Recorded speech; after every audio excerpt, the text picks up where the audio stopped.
시간은 누구에게나 공평하게 주어집니다. 매년 차곡차곡 쌓이는 마일리지처럼 아이는 서서히 청년이 되어가고 청년은 자연스레 늙어 노화의 길로 접어들죠. 하지만 나이 듦이 곧 노쇠를 의미하는 것은 아닙니다. 나이와 관련한 모순된 속담 두 가지가 있습니다. 나이는 못 속인다와 나이는 숫자에 불과하다. 둘 다 나이 듦을 이야기하지만 전자가 나이에 굴복하고 노쇠 수순에 순응하는 의미라면 후자는 육체적 노화를 벗어나려는 자발적 의지가 담겨 있습니다. 여러분은 둘 중 어떤 속담을 품고 사시나요? 나이 듦이란 물리적 노화일 뿐 우리 몸 안에 가슴에 청춘을 담는 일은 내 의지와 결정에 따라 얼마든지 달라질 수 있습니다. 지금이라도 변화하고 싶다면 잘 늙어가는 것이 곧 오래도록 청춘으로 사는 길이겠죠. 나이 들면 이런 마음으로 살다 갑시다. 삶을 남과 비교하지 말고 남을 원망하지 말고 부모로서 자식이 잘 되길 바래도 자식들에게 너무 기대하지 말고 지난 날을 후회하지 말고 내 운명이라 생각하고 운명이 다해 세상 떠날 때 부와 권력, 명예 다 놓아버리고 빈손으로 홀가분하게 미련 없이 미소 짓고 떠나게 해달라고 기도하며 삽시다. 재물이 많아도 만족하지 못하고 더 많은 재물을 모으려고 발버둥치면 재물의 노예가 되어 가진 재물에 만족하지 못해 마음이 가난하고 많은 재물이 없어도 가진 것에 만족하고 분수에 맞게 즐겁게 살면 마음이 부유의 부자입니다. 가난한 사람과 부자는 마음먹기에 달려 있습니다. 영겁의 세월 속에 인간의 삶은 흐르는 물과 같고 하늘에 떠가는 구름과 같고 올 때는 순서가 있지만 이 세상 떠날 때는 순서도 없고 언제 떠난다는 기약도 없어 몇 분 후를 모르는 것이 인생이라 합니다.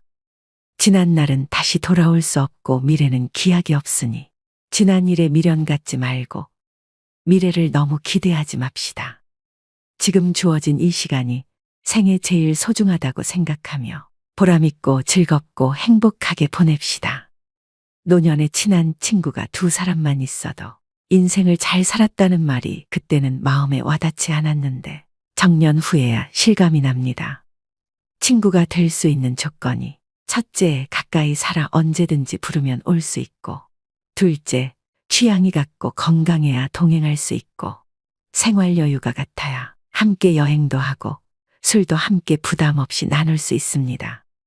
나이가 들면 세상을 이런 마음으로 즐겁고 행복하게 살다 운명이 다해 부르면 큰 고통 없이 미소 짓고 미련 없이 떠날 수 있는 사람이 인생을 가장 잘 산 사람 아닐까요?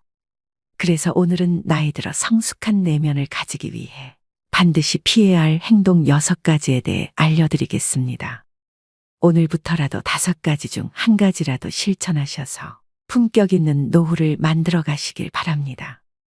인생 수업 바로 시작하겠습니다. 나이 들어 반드시 피해야 할 행동 첫 번째는 질서를 무시하는 사람입니다. 사람들이 전철을 타기 위해 출입문 양 옆에 줄 서 있는데 한 나이 든 분이 맨 앞으로 끼어들었던 적이 있었습니다. 질서를 지키는 모습에 대한 평가는 나이 들수록 더 극과 극으로 갈리는 경향이 있습니다.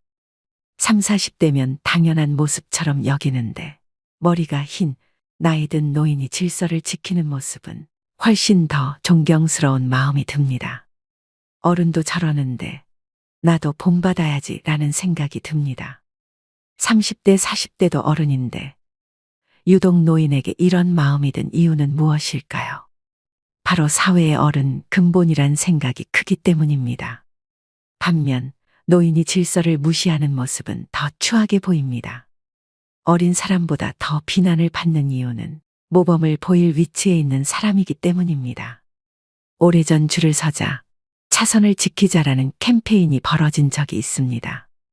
사고를 예방하고 모두가 편해지는 길이라는 데 공감했습니다. 새치기하고 무단횡단하는 것은 정말 부끄러운 모습입니다. 그런데 이런 행동을 어른이 버젓이 하는 모습에 질서를 가르치던 부모는 아이의 눈을 가리게 됩니다. 배울 것이 없는 것은 괜찮습니다.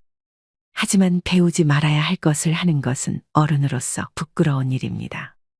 이런 부끄러움은 나이가 들수록 더 커져 추하게 보이기까지 합니다. 아프거나 거동이 불편한 사람은 예외를 둘 수 있지만 나이 들어 질서를 무시하는 사람들을 보면 나이를 어떻게 먹었는지 혀를 차게 되고 자기만 아는 형편없는 사람으로 여기게 됩니다. 두 번째는 책임을 회피하고 남 탓하지 말아야 됩니다. 우리가 어른에게 기대하는 것 중 하나는 바로 성숙한 태도와 책임감입니다.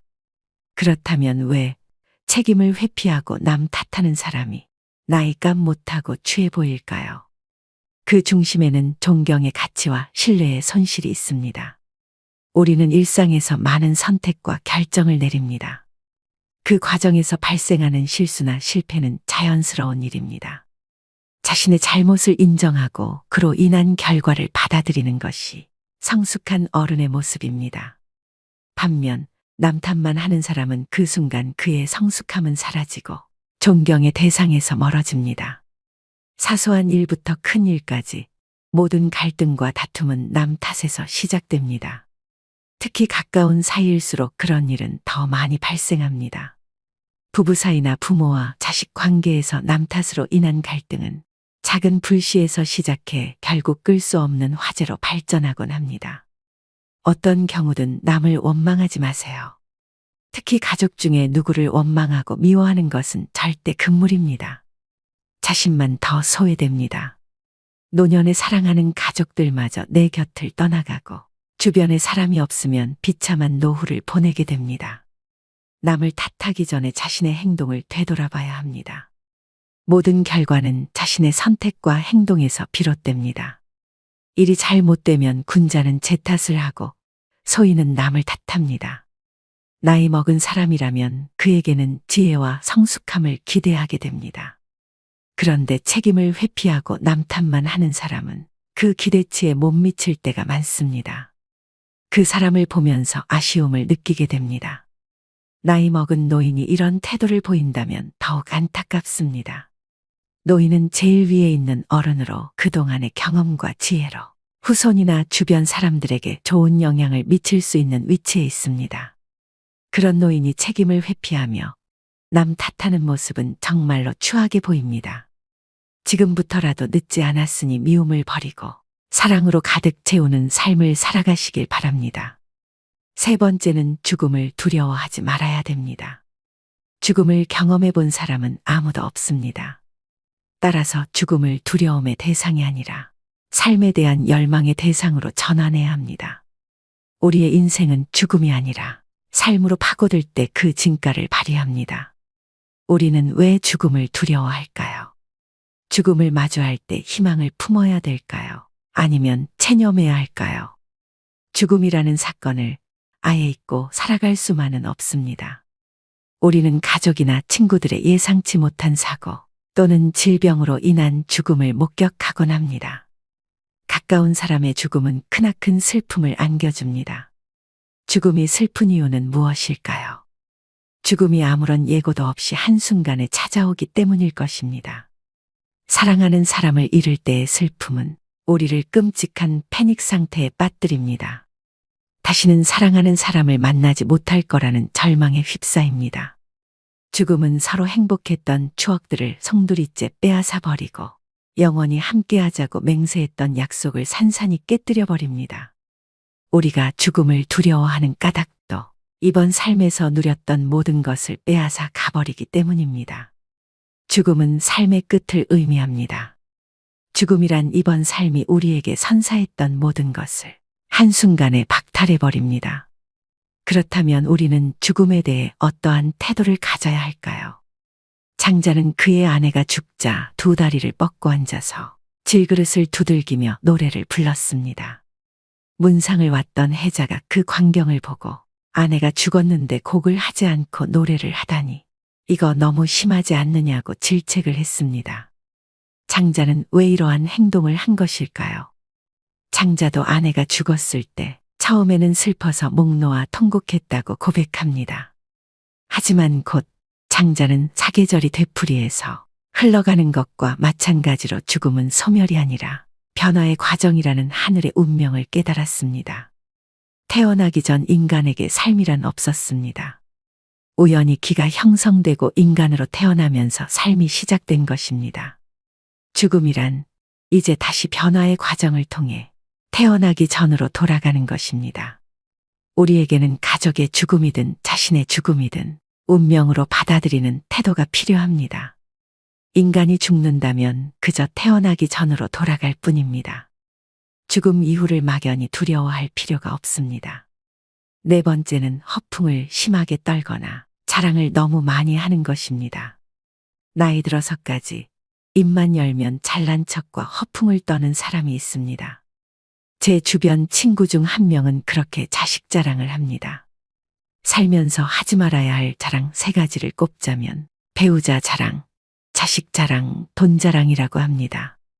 이 가운데서도 특히 아무리 친한 친구 사이라도 하지 말아야 할 자랑이 있는데 그것이 바로 자식 자랑입니다.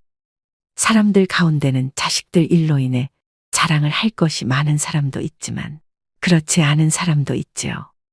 특히 자식 때문에 속을 썩이고 있거나 고민이 많은 사람이 있습니다.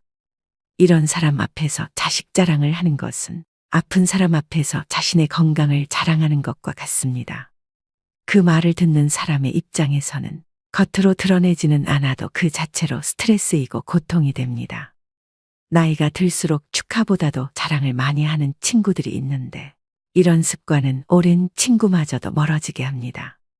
이처럼 사회에서 잘난 척과 허풍이 심한 사람을 만나게 되면 그때마다 느끼는 게 있습니다. 자랑하는 사람일수록 자세히 들여다보면 내세울 것이 별로 없다는 사실입니다. 자신은 스스로 자기 자랑을 열심히 하고 있지만 그래서 들여다보면 빛 좋은 개살구이거나 그 주변에는 별로 성과라고 할 만한 것이 없는 사람이 대부분이었습니다. 왜 그럴까요?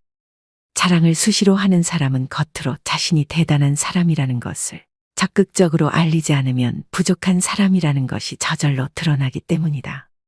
자신에게 부족한 점이 많다는 것을 감추기 위해 끊임없이 주변 사람에게 자기를 드러내는 것입니다.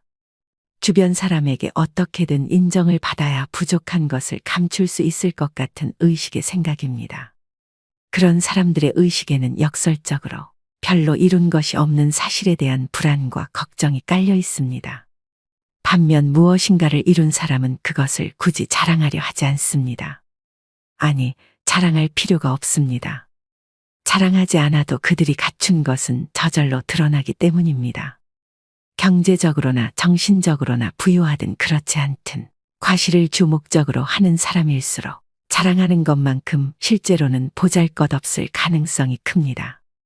실제로 내가 갖고 있는 것과 이룬 것과 별개로 과실을 목적으로 하는 사람일수록 스스로 자신이 부족한 사람이라는 사실을 계속 강조하는 것이겠죠. 사람들과의 관계에서 항상 겸손하고 베풀 줄 아는 것.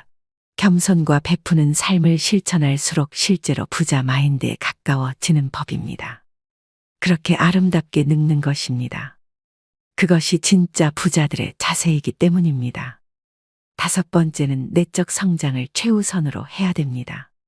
돈이나 권력과 같은 언제고 사라질 수 있는 그림자를 삶의 절대적 가치라고 믿고 살아간다면 실제로 그것들이 사라졌을 때 크나큰 상실감에 휩싸일 수밖에 없습니다. 반면에 내적 성장은 사라지지 않습니다. 내가 깨달은 참된 지혜는 누구도 훔쳐갈 수 없습니다. 질문하지 않는 삶은 무의미합니다. 우리는 어렸을 적 경이로움에 가득 찬 눈동자로 세상을 바라봤습니다. 그런데 자라면서 세상을 향한 호기심은 물론 자기 자신에 대한 궁금증을 서서히 잃게 됩니다. 이미 다 안다고 착각하기 때문입니다. 이 세상은 무엇으로 이루어져 있는지, 왜 그런 일이 일어나는지, 나는 어떻게 해야 하는지 집요하게 캐묻지 않습니다. 그렇게 서서히 고정관념에 갇힙니다. 세상 일에 대해 그리고 더 나은 삶에 대해 캐묻지 않고 음미하지 않는 사람은 무미건조하고 무기력합니다. 더 좋은 삶을 상상하지 않으니 변화 역시 생기지 않습니다. 뭘 해도 시큰둥하고 재미없는 일상에서 삶의 의욕을 얻기란 불가능할 것입니다. 그렇다면 어떻게 해야 할까요? 질문을 통해 지혜를 스스로 깨우쳐야 합니다. 누구도 대신 답할 수 없는 질문에 질문을 던지고 자기만의 답을 찾아가는 것이야말로 세상에 대한 경이로움을 회복하는 방법이자 지혜를 얻는 태도입니다. 6번째는 내 몸을 사랑해야 됩니다. 마르고 날씬한 몸매가 미의 기준이 되면서 하루가 멀다 하고 온갖 종류의 다이어트 프로그램과 보조제, 갖가지 운동 방법이 홍수처럼 쏟아집니다. 그러는 동안 남녀를 불문하고 식이장애에 시달리는 사람들도 늘어나고 있는데요. 식이장애는 극단적 다이어트 후 폭식과 거식으로 우울증과 같은 심리적 문제를 일으키는 질병입니다. 우울증은 다시 폭식과 거식으로 이어져 악순환의 고리에 빠지게 됩니다. 오늘날 건강한 육체는 겉보기에 날씬하고 다부진 몸매와 동일시되고 있습니다. 아이러니하게도 날씬한 몸매를 얻는 대신 건강을 잃는 일이 생깁니다. 어떻게 하면 정신과 육체를 모두 건강하게 할 수 있을까요? 첫째, 내 몸을 사랑하는 것은 자유로워지는 첫걸음이다. 세상에서 말하는 아름다움의 기준을 충족시키기 위해서가 아니라 육체가 제 기능을 온전하게 발휘하도록 관리해야 됩니다. 남에게 보여주려고 인생을 낭비하지 마세요. 둘째, 마음의 허기를 정신적으로 채우는 것이다. 마음이 허해서 먹는다라는 말이 있습니다. 우리는 우울한 기분이나 불안, 허전함을 음식을 먹으며 채우곤 합니다. 그러고는 자책감과 우울감, 자기 혐오를 느낍니다. 불안하거나 우울하다면 식욕을 채우는 것 외에 다른 방법을 찾아보세요. 인간관계에서 만족감을 얻을 수도 있고 취미생활로 일상을 풍요롭게 만들 수도 있습니다. 중요한 건 허한 내 마음을 알아주는 것입니다. 잃어버린 만족감을 자기 자신에게 돌려주려 노력할 때 공허하고 외롭고 혼란스러운 마음의 그늘이 걷히게 됩니다. 세상에서 말하는 아름다움의 기준을 충족시키기 위해서가 아니라 육체가 제 기능을 온전히 발휘하도록 관리해야 합니다. 남에게 보여주려고 인생을 낭비하지 말고 타인에게 맞춰진 모습으로 스스로를 뜯어고치려 하지 말아야 합니다. 오늘의 영상 어떠셨나요? 사람들은 이미 지나버린 시간 속에 후회스럽다 말을 자주 합니다. 그때 참았더라면, 그때 잘했더라면, 그때 알았더라면, 그때 조심했더라면, 훗날에 지금이 바로 그때가 될 텐데, 지금은 아무렇게 보내면서 어리석게도 오늘도 자꾸 그때만 찾고 있습니다. 게으른 사람에겐 돈이 따르지 않고 변명하는 사람에겐 발전이 따르지 않는다고 합니다. 자기만 생각하는 사람에겐 사랑이 따르지 않고 비교하는 사람에겐 만족이 따르지 않으며 거짓말하는 사람에겐 희망이 따르지 않고 간사한 사람에겐 친구가 따르지 않지요. 세상을 아름답게 살려면 꽃처럼 살면 되고 세상을 편하게 살려면 바람처럼 살아가야 합니다. 꽃이란 자신을 자랑하지도 남을 미워하지도 않으며 바람은 어떤 그물에도 걸리지 않고 험한 산도 아무 생각 없이 쉽게 오릅니다. 그러니 나이 들어서는 꽃처럼 바람처럼 살아가야 합니다. 사람은 태어나면서부터 변해가는데 그것을 성장이나 노쇠라 합니다. 죽어가는 과정이기도 하죠. 나이가 들면서 늙어가는 이도 있고 낡아지는 이도 있고 익어가는 이도 있습니다. 여러분은 어느 쪽에 해당하시나요? 노인이라고 다 똑같은 것은 아닙니다. 아름답게 늙어가기 위해서는 세상의 변화에 발맞춰 현재 진행형으로 바뀌어야 합니다. 마지막으로 정지용의 시 향수 들려드리면서 오늘의 영상 마무리하겠습니다. 넓은 벌 동쪽 끝으로 옛 이야기 지줄대는 실개천이 휘돌아 나가고 얼룩배기 황소가 해설피 금빛 게으른 울음을 우는 곳. 그곳이 차마 꼬맨들 이칠리야.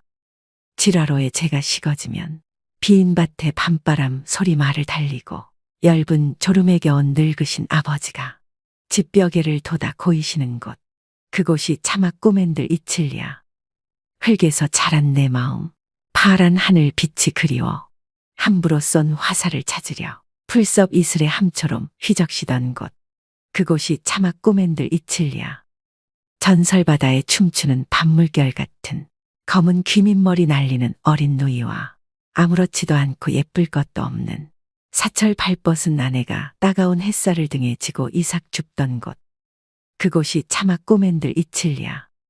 하늘에는 섞은 별, 알 수도 없는 모래성으로 발을 옮기고 서리 까마귀 우지짓고 지나가는 초라한 지붕. 흐릿한 불빛에 돌아앉아 도란도란 거리는 곳. 그곳이 차마 꼬맨들 이칠리야. 오늘도 노후의 지혜와 함께 해주셔서 감사드립니다. 황금빛으로 무르익어가는 여러분의 지혜로운 인생을 언제나 응원합니다. 지금은 60세를 신중년이라고 합니다. 그리고 70세 노인을 초로장년이라고 부릅니다. 그렇지만 말로만 중년장년이면 뭐합니까? 그에 걸맞은 매력적인 포인트가 있어야 하지 않겠습니까? 그야말로 멋지게 나이 들어야 한다는 뜻입니다. 얼마 전 아주 유쾌한 모임에 참석하게 되었습니다. 지인의 초대로 함께한 자리의 장은 80대가 넘은 분으로 걸음걸이가 단정하고 앉은 모습도 흐트러지지 않았으며 참석자들이 올 때마다 애정어린 인사로 반겨주었습니다. 모임 내내 그분은 상대가 가진 좋은 점을 칭찬하며 서로에게 도움이 되는 조언을 하셨지요. 식당의 주인에게도 위트 넘치게 대하였으며 마지막에는 조용히 밥값까지 자신의 카드로 지불했습니다. 한 번도 염색하지 않으셨다는 머리는 화이트와 그레이가 어울려 더욱 단정한 모습을 보이셨고 하얀 셔츠에 자켓 차림은 꽤 멋있는 옷차림이었습니다. 10명이 모여 식사를 하였는데 모임이 파하고 집에 돌아와도 유쾌한 기분이 내내 들었습니다. 아름다운 노년의 전형을 보게 된 것 같아 앞으로의 지향점도 생기기도 해서 좋은 기분이 들었는데요. 우리가 흔히 매력이 있다고 하면 용모가 멋지고 아름다운 젊은이들을 떠올리기 쉽지만 나이 든 분들의 매력은 경륜까지 더해져 훨씬 깊이가 있다는 것을 깨닫게 된 좋은 경험이었습니다. 여러분은 이 노신사를 보고 어떤 생각이 드시나요? 우리는 늙는 것이 아니라 익어가는 것이라 했습니다. 그런데 익어가더라도 곱게 익어가고 익어갈수록 매력이 넘치지 않으면 안 됩니다. 다 늙어서 무슨 매력이냐 하시는 분들도 분명 계실 겁니다. 매력은 더 이상 젊은이들만의 전유물이 아닙니다. 나이 들어 늙어가는 노인도 충분히 매력적입니다. 그러나 노인들은 대개 늙었다는 이유로 매력이라는 단어에 거리를 두는 옷차림과 언행을 하는 것을 쉽게 볼 수 있습니다. 그렇지만 오히려 나이가 들수록 외모에서부터 개인 취향인 옷차림까지 시각적, 정신적인 부분까지 포괄적인 항목에서 매력을 느낄 수 있어야 살아가는데 활력이 생길 수 있습니다. 영국 런던의 정치경제대학교 교수였던 캐서린 하킴은 매력자본이라는 개념을 만들었습니다. 한마디로 매력이 능력이자 경쟁력이라는 말인데요. 그녀가 말한 매력은 잘생긴 외모만을 뜻하는 것이 아닙니다. 유머 감각과 활력, 세련미, 상대를 편안하게 하는 기술 등 다른 사람의 호감을 사는 멋진 태도나 기술을 말합니다. 이런 멋진 태도나 기술은 나이가 많다고 쇠퇴하지 않는다는 것입니다. 오히려 더 좋아질 수도 있습니다. 이것이 바로 나이 듦의 지혜와 여유가 아니겠습니까? 그렇다면 나이 들수록 잃어가는 매력을 어떻게 유지할 수 있을까요? 다음에 5가지를 충실히 실천하시면 여러분들도 분명 매력 자본을 갖춘 멋쟁이 노인이 될 수 있습니다. 영상 끝까지 시청하시고 오늘부터 바로 실천해 보시길 바랍니다. 첫째, 자주 웃으셔야 합니다. 얼마 전 지하철의 경로석에 앉은 노인들을 유심히 관찰해 보았습니다. 거의 모든 노인의 인상이 찌그러져 있었는데요. 이처럼 대개 노인하면 인상이 찌푸려져 있는 모습을 떠올립니다. 그러나 가끔 인터넷에서 사진을 검색하다 환하게 웃고 있는 주름진 노인의 얼굴을 보면 훨씬 안정감을 주고 세월의 깊이를 느끼게 해줍니다. 그러니 자주 크게 일부러라도 웃으셔야 합니다. 상대가 한 말의 웃음소리로 화답해주면 상대와의 관계도 좋아질 것입니다. 되도록 늘 웃는 얼굴을 유지하셔야 합니다. 좋은 인상을 주려면 늘 웃는 연습을 해보는 것입니다. 거울을 보고 입꼬리 올리고 씩 웃어보세요. 나이 들어 웃는 얼굴을 만드는 것이야말로 가장 중요한 매력 포인트입니다. 둘째, 항상 마음의 여유를 가지셔야 합니다. 특히 사소한 일에 이러쿵저러쿵 따지지 말아야 합니다. 나이 들어가면서 불평불만이 잦은 것은 듣는 사람에게 동정심을 일으키지도 못하고 오히려 흉하다는 생각을 하게 합니다. 조금 불편해도 왜 나를 챙기지 않지 하는 마음을 버리고 마음의 여유를 가지셔야 됩니다. 마음에 안 들고 불편하더라도 웬만한 것들은 모두 양보하며 웃어넘기세요. 그래야 멋진 노년이 될 것입니다. 셋째, 품격을 지키셔야 됩니다. 무단횡단하는 일이 나이든 이의 특권은 아닌 것과 같이 삼가야 할 것은 확실히 삼가야 됩니다. 나이 들었으니 용인 되겠지 하는 생각은 하지 말아야 됩니다. 오히려 나이 든 사람이 하는 말을 듣게 됩니다. 또 젊은이들의 행동을 못마땅하게 여겨 잔소리하는 것을 삼가야 합니다. 하고픈 말이 있더라도 매우 중요한 것이 아니면 가급적 삼가하는 것이 좋습니다. 음식을 앞에 두고 맛을 타박하지 말고 감사의 인사를 전한다면 더욱 맛있는 식사를 할 수 있을 것입니다. 음주 후에도 중언부언을 삼가시고 몸가짐을 흐트리지 않아야 합니다. 나이가 들면 청력의 손실로 목소리가 점점 커지니 말할 때도 주의 깊게 이야기해야 됩니다. 노인이라도 다 똑같은 노인이 아닙니다.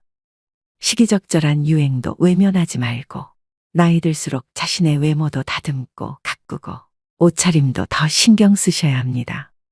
그래야 노년의 품격이 자연스럽게 드러나는 것입니다. 넷째, 하루를 만끽하며 사셔야 합니다. 과거의 일, 특히 왕년의 내가 하지 않는 것입니다. 그리고 미래도 걱정하지 말아야 합니다. 불생불멸의 진리와 인과응보의 진리가 있습니다. 인생은 생로병사의 이치에 따라 돌고 도는 것입니다. 노인에게 내일은 없고 내 인생의 가장 젊은 날은 오늘입니다. 오늘의 최선을 다하고 즐겁게 살면 매력적으로 보이게 됩니다. 거기에 더해 세상을 사랑의 마음으로 보고 인생을 관조하면 망하는 일상이 감사생활로 변하게 되어 표정도 온화해지고 말씨도 부드러워지니 매력지수는 한층 상승하게 될 것입니다. 즉, 세상을 선한 눈으로 바라보면 세상은 더욱 아름답게 보입니다. 그리고 측은지심과 자비가 넘쳐나게 되는 것이죠. 미국 대통령이었던 루즈벨트의 부인 엘레나 여사가 남긴 명연설문 중에 한 구절 중에 이런 말이 있습니다. 아름다운 젊음은 우연한 자연현상이겠지만 아름다운 노년은 누구도 쉽게 빚을 수 없는 예술작품이다. 그렇습니다. 오늘이라는 현재에 충실하고 만끽하고 사셔야 됩니다. 다섯 번째, 긍정적이고 적극적으로 살아가셔야 합니다. 긍정적인 태도는 실제로 기대 수명을 7년까지 연장한다고 합니다.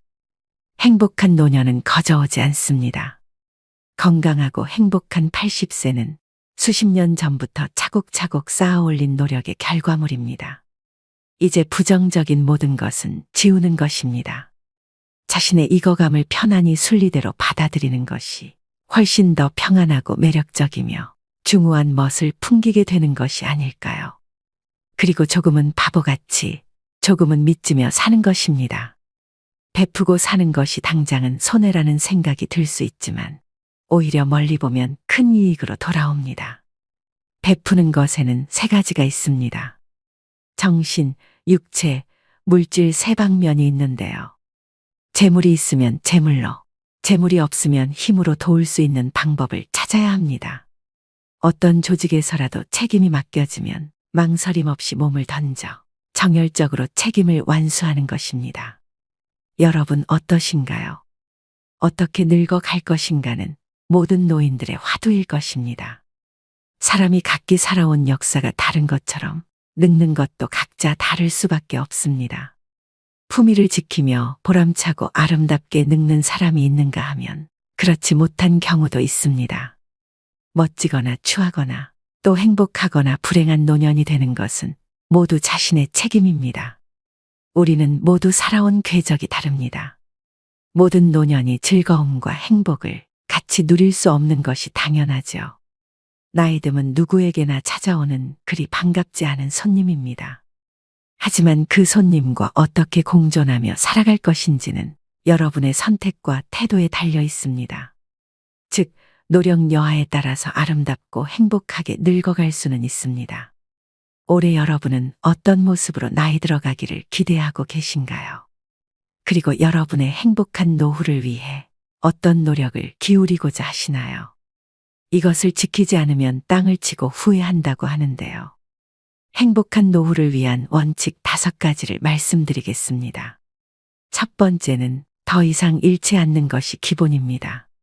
어느 자산관리사는 어르신들께는 주식이나 펀드를 절대로 권하지 않는다고 합니다.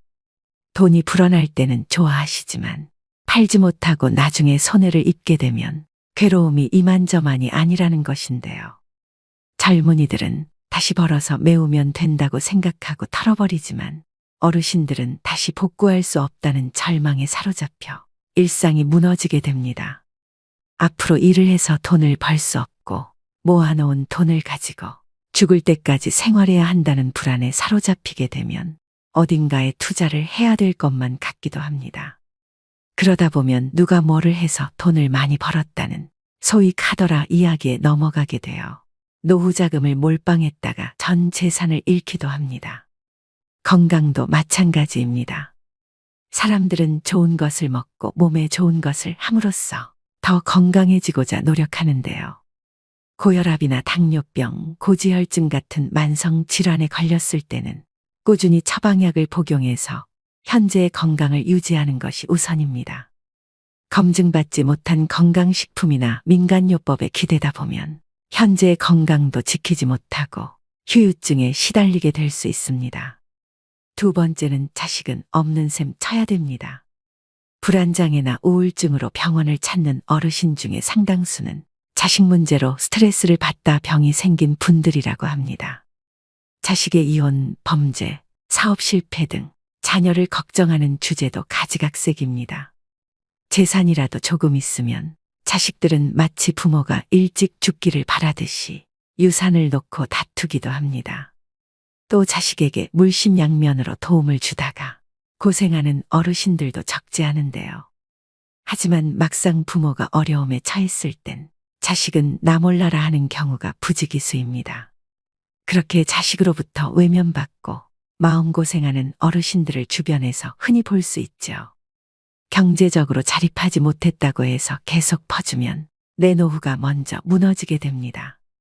나이 들수록 자식과 부모 관계는 서로를 너무 많이 의존해서는 안 됩니다. 그래야만 정신적으로 건강한 노후 생활을 할 수 있는 것이죠. 자식에 대해서 신경 쓸 시간의 절반이라도 내 옆에 있는 배우자에게 서로 신경 쓰고 아껴주면 더 행복한 말년을 보낼 수 있을 것입니다. 세 번째는 새로운 관계를 만드셔야 됩니다. 나이가 들수록 고립되어 지내게 됩니다.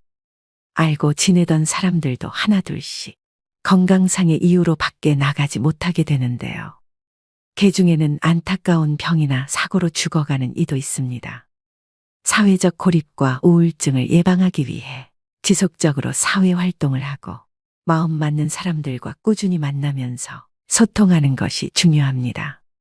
여러분은 나이 들수록 제일 두려운 게 무엇인가요? 아마 대부분의 분들이 치매가 걱정된다고 말씀하실 텐데요. 우울증은 치매의 원인 중 하나라고 합니다.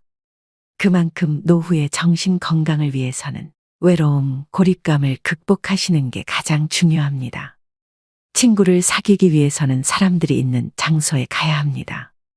기존의 인연을 이어가는 모임도 중요하지만 같은 취미를 가진 사람들이 모인 동호회나 봉사활동 같이 새로운 사람을 만날 수 있는 기회도 만드셔야 됩니다. 혼자 되는 것이 두려워 마음이 맞지 않는 사람과 계속 인연을 유지하시는 분들이 있습니다. 그런 점에서도 새로운 관계를 맺어 아프고 속상한 일이 있을 때 만나서 얘기할 이가 있어야 합니다. 네 번째는 나에게도 너그럽고 남에게도 너그러워야 합니다. 일생을 아주 단순하게 나누면 행운, 보통, 불운으로 3등분 할 수 있을 것입니다. 하지만 삶이 그렇게 단순하지만은 않지요. 행운과 보통의 경계선에 위치한 일이 발생하는 경우 누구는 행운으로 받아들이고 누구는 보통으로 받아들입니다. 즉, 삶을 어떻게 대하느냐에 따라 달라집니다. 항상 내가 맞고 남은 틀려야 한다고 고집하는 이는 자신이 틀릴 때마다 화가 나서 싸울 것입니다. 나도 틀리고 남도 틀리다고 생각하는 사람은 매사에 부정적입니다. 남편도 마음에 안 들고 자식도 마음에 안 들고 직장도 마음에 안 들고 나라도 마음에 안 듭니다. 가장 마음 편하게 사는 사람은 나에게도 너그럽고 남에게도 너그러운 사람입니다. 세상에 대해서 기대하는 것이 하나도 없다는 것은 희망이 없다는 것인데요. 하지만 세상에 대해서 기대치가 너무 높으면 매사가 불행해집니다. 사람도 일도 돈도 내 기대를 채워주지 못합니다. 따라서 나에게도 만족하고 남에게도 만족하는 삶을 살아야 합니다. 마지막 5번째는 현재에 집중해야 합니다. 옛날은 옛날이라고 생각을 하고 툭툭 털고 일어나야 합니다.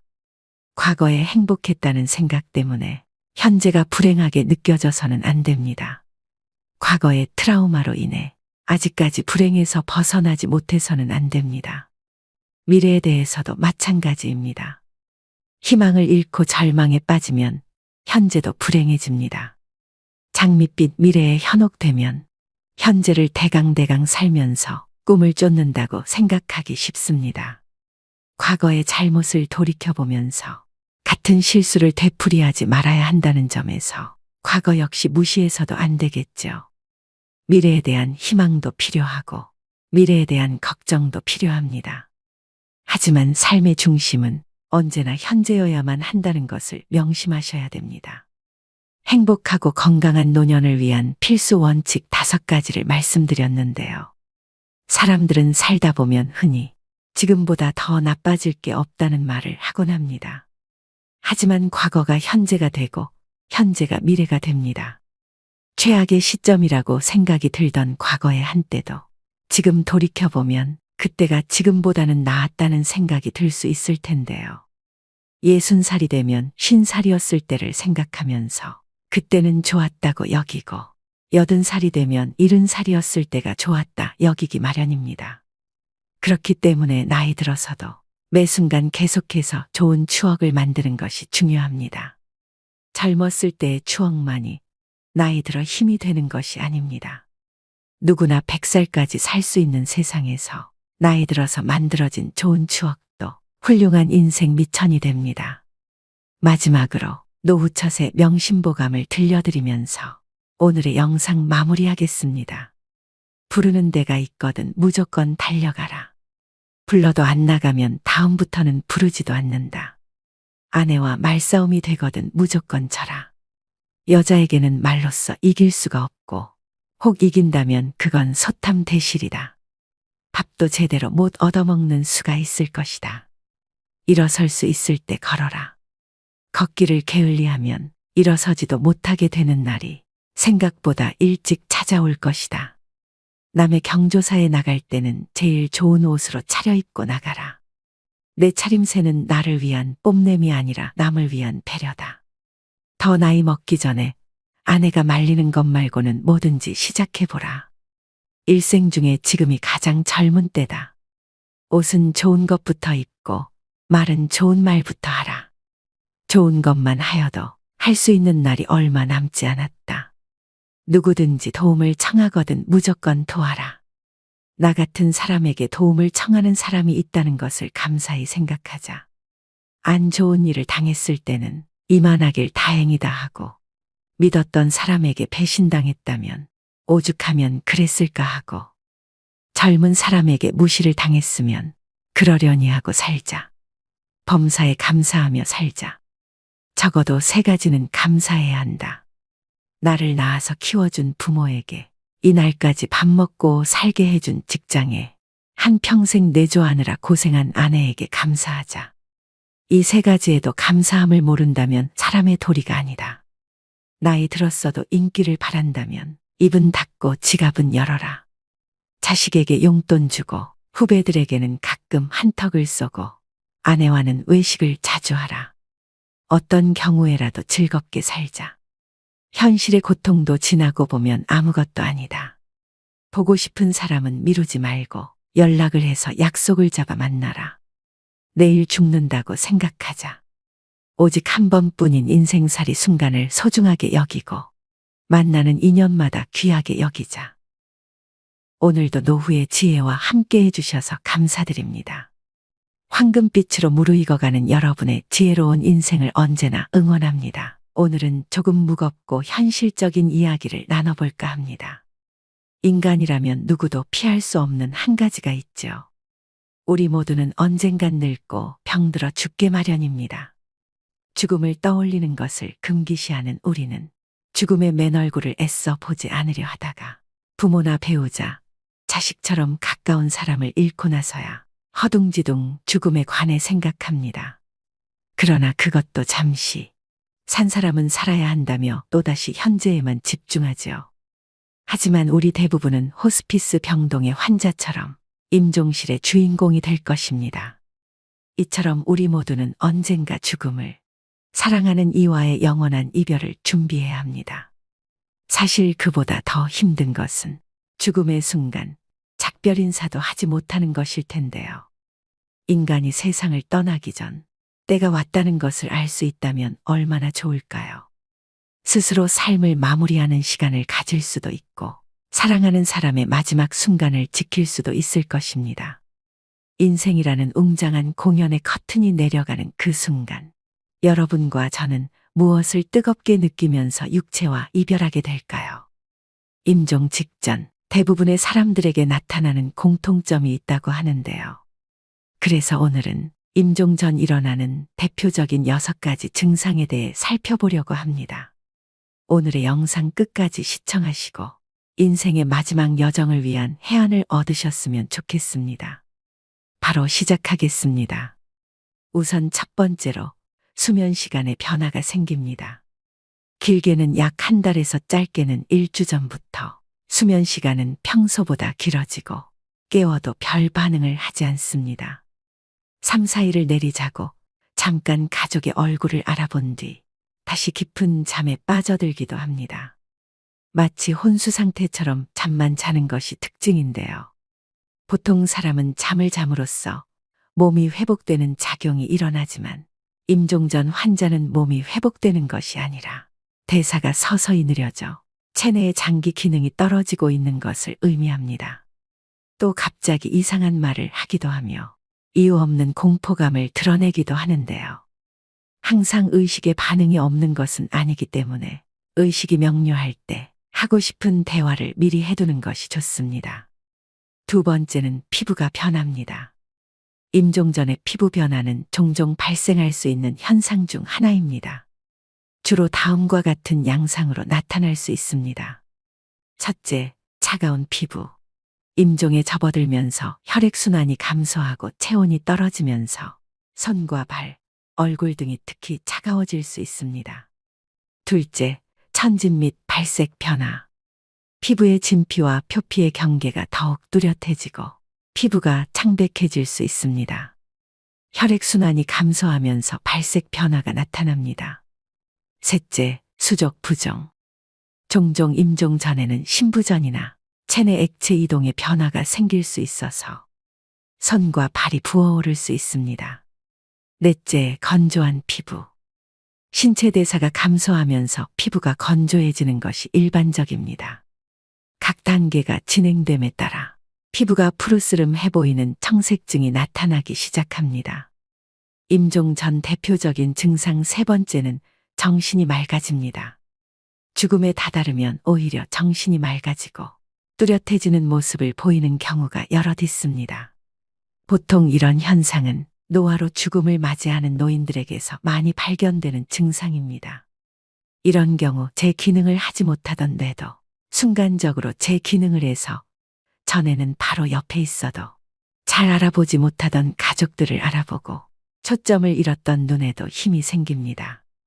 이런 상황에서 보통 어르신들은 가족들과 인사를 나누고 유언을 하시기도 합니다. 이럴 때 종종 힘있고 뚜렷한 눈으로 천장이나 창밖을 계속해서 주시하는 경우가 많다고 합니다. 네 번째는 호흡이 변합니다. 보통 임종 과정에서 나타날 수 있는 호흡은 체인스톡 호흡이라고 합니다. 임종이 다다르면 숨을 몰아쉬고 또 잠시 멈췄다가 또 몰아쉬는 경우가 반복됩니다. 이런 경우 보통 임종 과정에 가까웠다고 보게 되고 자연스럽게 숨을 쉬지 못하고 목의 근육이나 턱, 가슴 근육 이런 것들을 많이 사용을 해서 숨을 쉬는 모습을 보입니다. 또 가래 끓는 소리가 나기도 하는데요. 죽음을 앞둔 사람은 가래를 삼키지도 뱉어내지도 못하게 되면서 목에 분비물이 쌓이게 됩니다. 따라서 숨을 쉴 때 가래 끓는 소리가 납니다. 영어에서는 죽음의 딸랑이라고 이를 뜻하는 단어가 있을 정도로 대표적인 임종의 신호이기도 합니다. 5번째는 식욕 감소 및 갈증이 생깁니다.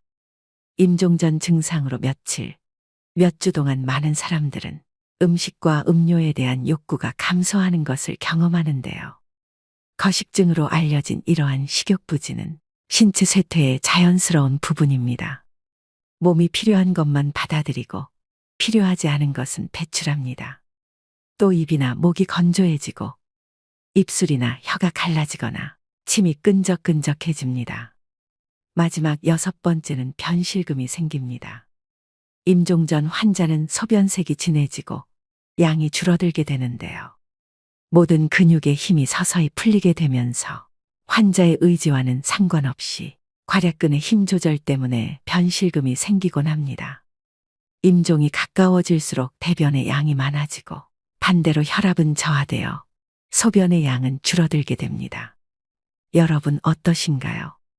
말씀드린 증상은 죽음의 접근과 더불어 몸과 정신의 변화를 나타내며 종종 죽음의 문턱에서 받아들임과 평온을 준비하는 과정으로 볼 수 있습니다. 의식이 없고 표현을 할 수 없을 때를 대비해서 의식이 있을 때 가족분과 소중한 사람들에게 충분히 전할 말을 하셔야 후회가 남지 않습니다. 요양병원에서 간호사로 20년째 일하고 있는 김미옥 씨는 수많은 죽음을 목격하면서 깨닫게 된 경험이 있다고 하는데요. 한 어르신은 폐렴으로 오랜 병상 생활을 하셨다고 합니다. 고령의 이 할아버지는 죽음이 문턱에 있었는데도 불구하고 아무도 어르신을 찾아오는 사람이 없었다고 합니다. 이 간호사가 수소문을 해보니 할아버지께서 젊은 시절에 가정을 돌보지 못하고 가족에게 지은 죄가 많으셨다고 합니다. 그래서 모든 인연을 끊고 혼자 사셨다고 하는데요. 이 어르신은 육체적으로 이미 돌아가실 시점이 지났는데도 불구하고 억지로 숨을 버티고 있는 느낌을 받으셨답니다. 가족을 수소문해서 아내분이 찾아오셨고 아내분은 남편의 손을 꼭 붙잡고 내가 용서해 줄 테니 이제 편안히 가셔요라고 하니 그제야 할아버지는 눈을 감으셨다고 합니다. 그렇게 사랑했던 가족이 떠나가게 되면 우리는 슬퍼할 겨를도 없이 뒤이은 장례를 준비해야 합니다. 가족 중 소중한 누군가를 허망하게 떠나보내고 다들 경황이 없지만 누군가는 꼭 준비해야 하는 일이죠. 무엇부터 해야 하는지 모르는 경우가 많아 당황하는 분들이 많습니다. 그나마 상조에 가입했으면 가입한 상조에 연락하면 그만이지만 까다롭고 복잡한 장례 절차와 조문객 접대, 막대한 장례 비용은 큰 부담으로 다가옵니다. 한 조사 결과에 따르면 국민의 80.4%, 즉 5명 중 4명은 상조 서비스가 꼭 필요하다고 답했는데요.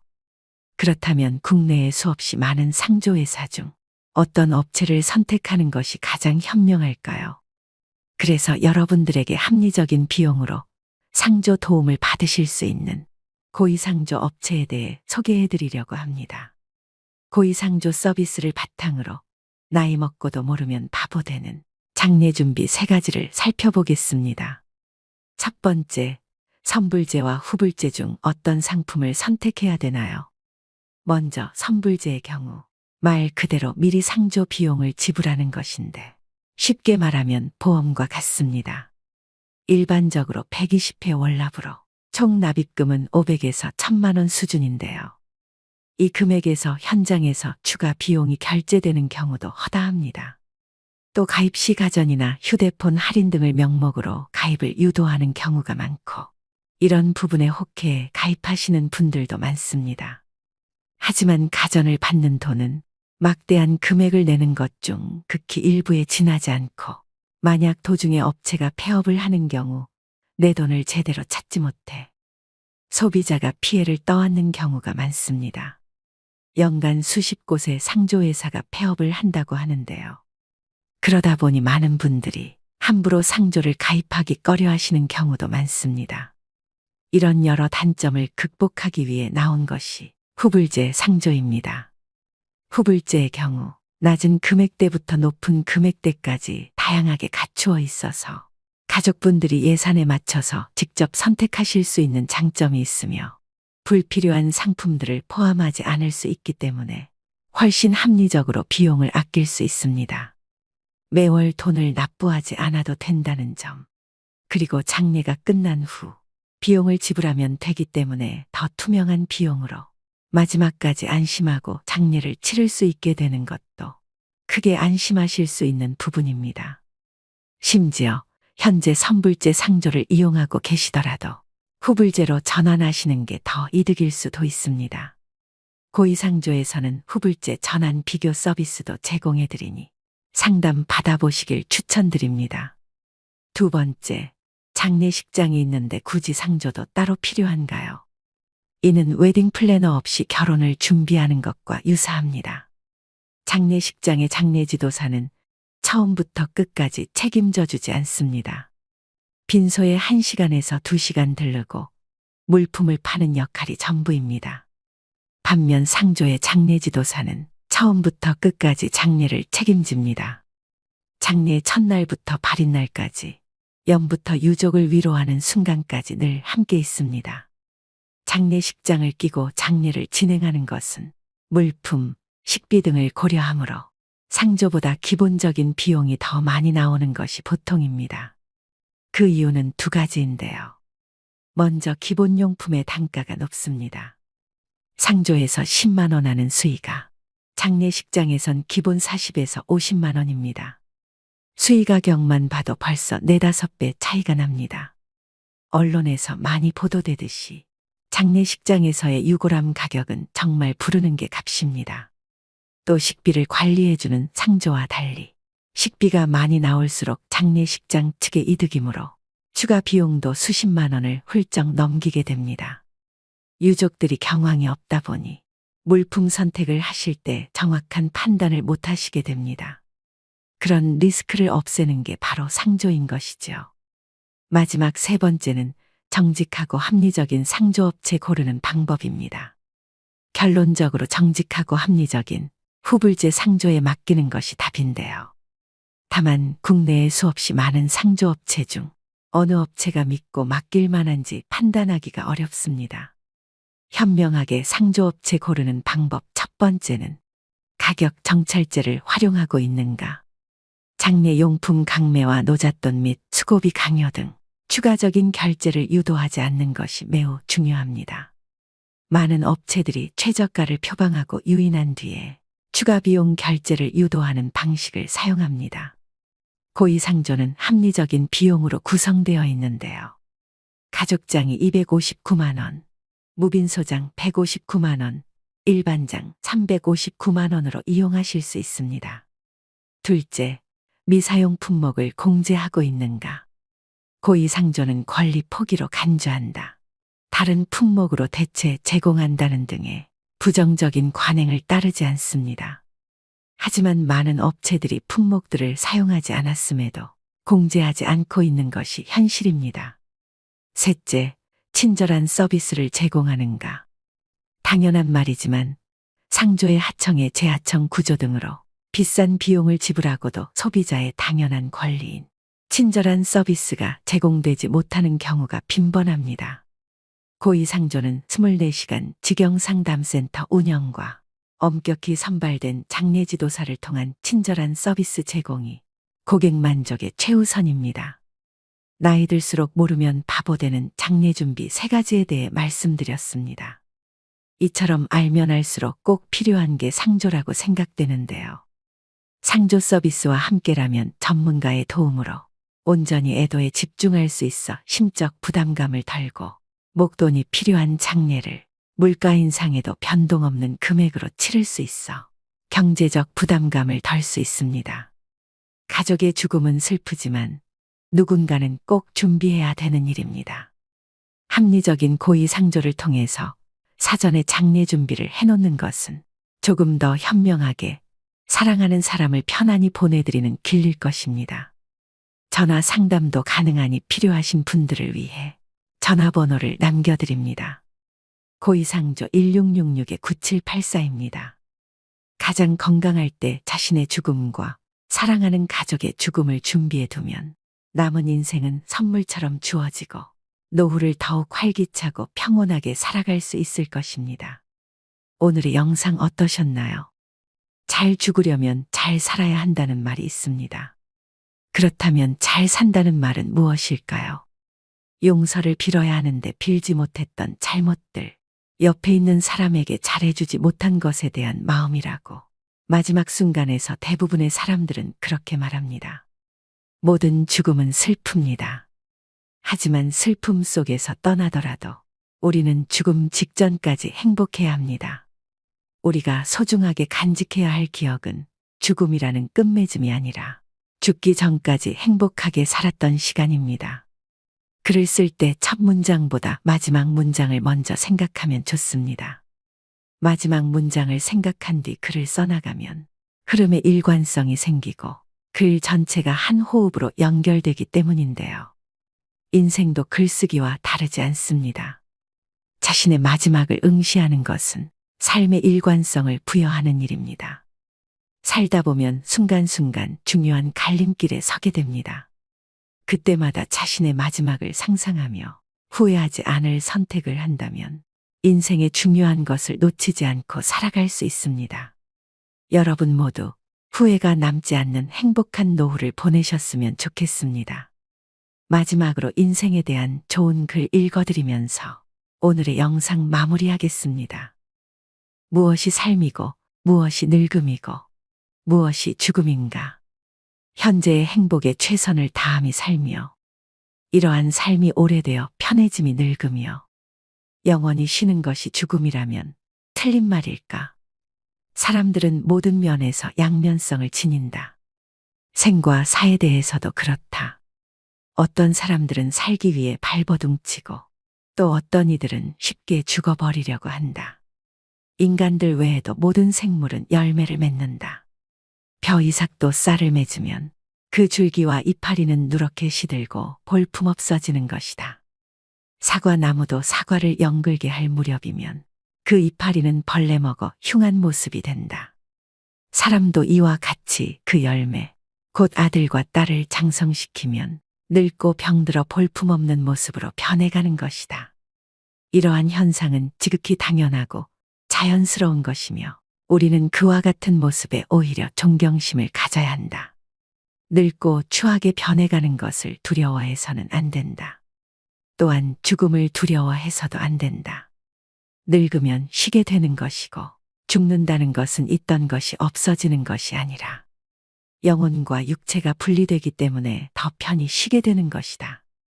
인생은 배를 타고 강을 건너가는 것과 같으며 강 저편에 닿으면 배를 버리고 무트로 올라가서 마을로 걸어 들어가는 것이다. 육신은 버리고 가야만 하는데요. 영혼은 마을로 들어가는 나그네인 것이다. 모든 것은 지나가게 마련이다.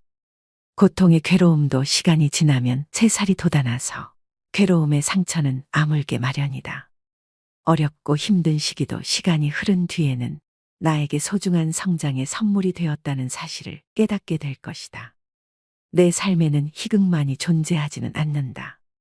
희극과 비극이 늘 함께 공존한다. 나는 그것들과 함께 동행하면서 내 삶을 아름답게 꽃피우다. 때가 되면 소리 없이 지고 싶다.